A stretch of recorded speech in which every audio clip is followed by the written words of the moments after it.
Hi everyone, David here. Welcome back to the channel. Thanks for coming back for another video. Hope you're all doing well. I'm doing okay, I think. Yeah, it's a little bit breezy today. It was raining literally all day yesterday, so not very nice. Because today is the end of Golden Week. If you don't know what Golden Week is, last week I made a whole video about that, so please watch that. That got me thinking. I thought I didn't really want to do that much in Golden Week because everywhere gets so crowded because it's a long vacation for everyone, and everywhere gets really super crowded. It's not particularly nice. So that got me thinking, what is a good time to go traveling in Japan? I know tourists are starting to come back to Japan now, so I thought I'd go through the year, what are the best times to come for different reasons, the weather, different events like seasonal stuff. So that's what I'm going to talk about today. Hope that's interesting. If it is, then please like this video. Please subscribe, of course. I'm having a bit of a battle with my subscriber numbers, so hopefully I can get to 500 soon. Leave a comment, please. I like to see your little comments. I just want the attention. And share this channel as well. If you know anyone who's thinking about going to Japan sometime, maybe this can help with their planning. Okay, so okay, let's get into it then. So I guess for me, I don't really like certain kinds of weather. I'm from the UK, so if it's too hot and humid and horrible, well, I just said horrible, so that means, yeah, I don't really like that. So if you are like me, then please choose your good times to come to Japan. I'd say Japan has quite a long summer period, anywhere from kind of start of July until early October. It's actually pretty consistently hot and humid, especially Osaka. It gets really humid here, and yeah, very sticky and horrible. Usually the temperature is above 30 degrees day and night as well. That's the hard bit. It doesn't cool down. It can get as high as 35. I think we've even touched on 40 occasionally, but that's kind of unusual still. So yeah, humid weather. If you're coming in July to September, let's say, get ready for it to be humid. Drink lots of water. be prepared for it. Okay. I wouldn't say Japan's a very beachy country. I mean, we do have beaches here, but it's not like going to Hawaii or somewhere like that. So I don't know what the appeal is in coming in summer. The other big thing is kind of around August time, or any time during summer really, typhoons come to Japan. They do hit some parts of Japan more than others, especially Kyushu, like the south part, yeah, well, anywhere really can get the typhoon. Osaka's been pretty lucky. I think because of the local geography, we don't often get a head-on strike from a typhoon. But even if it doesn't come straight to where you are, you'll get a lot of rain, and it'll be generally quite miserable. So personally, I might not recommend coming in like August, September time. It might also affect your flights as well, so yeah, be careful. Okay. Talking seasonal stuff, I guess the most famous thing in Japan is the cherry blossoms. Especially if you've been watching this channel, you can see there's been a lot of cherry blossom stuff this year recently. Of course, yeah, come for cherry blossoms, it's beautiful, but also be careful because the season is short, so it's easy to miss it, and really depends on where you're going as well. For example, in Osaka, usually it's like the last week of March to maybe the first or second week of April. That's your kind of peak time for cherry blossoms. They don't last long. Maybe once they're fully bloomed, you've got about a week. If there's a heavy rainstorm after that, then they'll be gone. But like I said, they do bloom in different places at different times. You can see a kind of, maybe I'll put a picture here, some kind of cherry blossom forecast. So they tend to bloom obviously in the southern areas first because it's warmer. So in Okinawa, and then moving up to Kyushu, it kind of moves up the country, and finally like Tohoku in the north, and Hokkaido, they'll be the last places to get it. Probably maybe around this time. I'm not sure. This is the end of April, start of May time, I think. But definitely check your forecasts. It's a bit variable as well, so you know, don't pin everything on seeing the cherry blossoms. But I'm sure you can see something somewhere. Let's say there are more than one species of cherry blossoms. Species is what can I say? One species. Does that make sense? Yeah. The other thing, which has a slightly longer season, is at the end of summer, well, autumn, I guess I can just call it that. We see what we call the momiji or koyo, which means the autumn leaves. Now, of course, Japan has a lot of cherry trees, but they also have a lot of Japanese maple trees. They're a bit different to the ones, if you imagine like a Canadian maple with the big leaves. It's not as big as that. They've got quite small little leaves. And they go bright red. That happens usually kind of second half of November.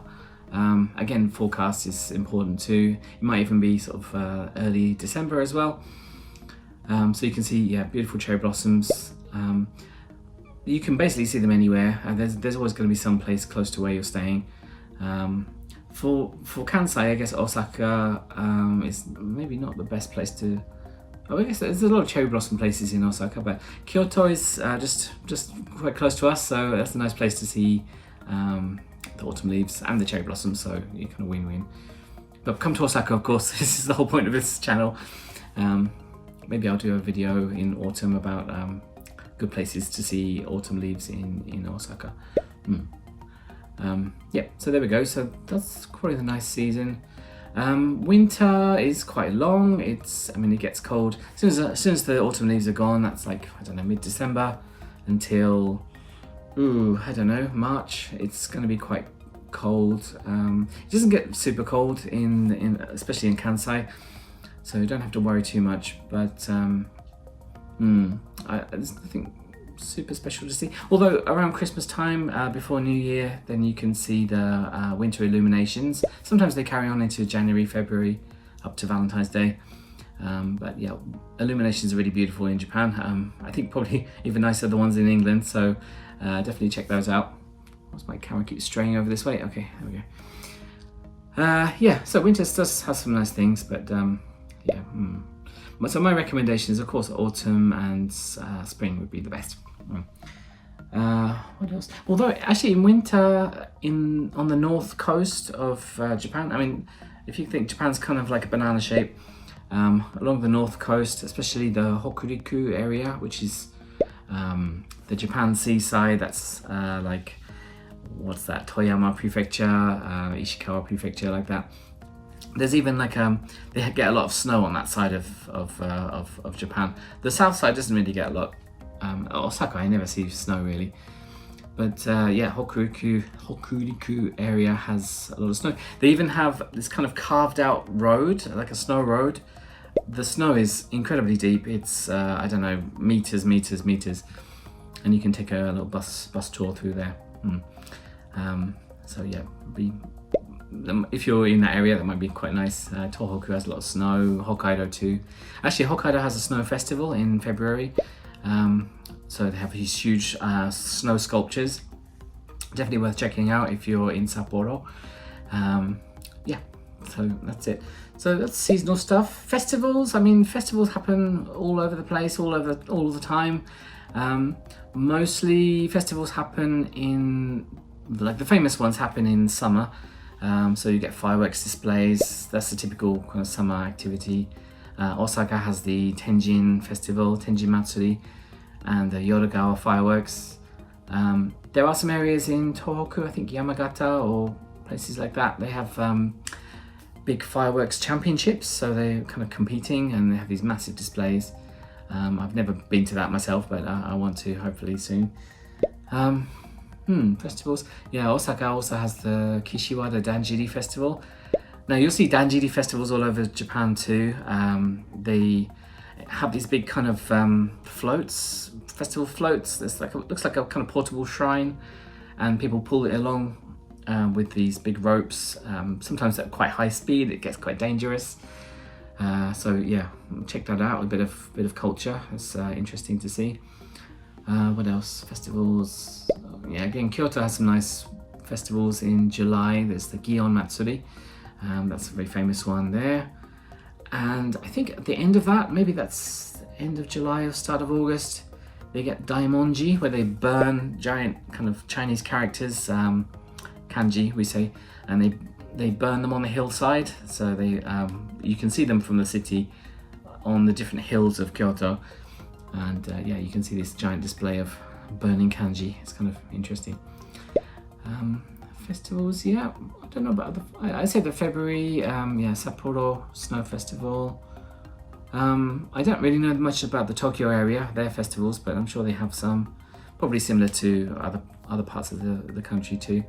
Actually, Tohoku has some interesting festivals in the summer, usually this first week of August. This is what we call, or close to what we say, Obon. Obon is kind of like the summer vacation time. It's a time to visit your hometown and pay your respects to your ancestors, that kind of thing. Actually, I think the Tohoku ones are based on an old calendar. They're actually for Tanabata, which is when's that? The 7th of July. It's like a star festival. So usually that's celebrated on the 7th of July, but traditionally that was on a different calendar in August. So in Sendai, Akita, and Aomori, they have some big festivals there. I think there's one, maybe one in Yamagata as well that they're trying to kind of bring into the group, but this is kind of the big three. I'm actually going to go and see the Aomori Nebuta Festival, hopefully. I've booked the tickets and everything, so I'll see that in August. I'll show you that as well. I've been to the Akita one before. I'll put some pictures here. That was really interesting. And Sendai as well. You can put them up over here.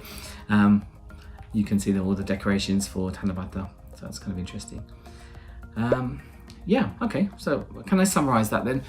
Personally, if I was going to come to Japan, I would come in kind of late March for the cherry blossoms, or maybe November. That'll probably be a bit cheaper because it's not really like a peak travel time. Sort of mid to late November, you can see the autumn leaves as well, very beautiful, and it's a nicer climate. Weirdly, I think I came to Japan 3 times on vacation before I moved here, and I came in August and July all of those times, so I don't remember it being so humid and horrible, but yeah, I guess I don't know what I did, but yeah, it was very hot, but I mean, you can still have a nice vacation even in that time, so yeah, that's my advice to you. If you have any more questions about what times to see different things in Japan, then yeah, let me know in the comments. Oh, I didn't mention rainy season. So between spring and summer, there's a little buffer zone of rainy season. So it rains a lot during usually June. And as soon as rainy season finishes, you're right into like intense summer. So yeah, be careful about June as well. Okay, so yeah, hope that helps you plan your trips. If you want to know more about festivals, look on this channel, ask me a question in the comments, let me know, I'll help you out as much as I can. And yeah, that's all. Okay, thank you for listening to me rambling, and yeah, like, subscribe, comment, whatever, I'm going to put the thing, and I'll see you next time. Okay, bye.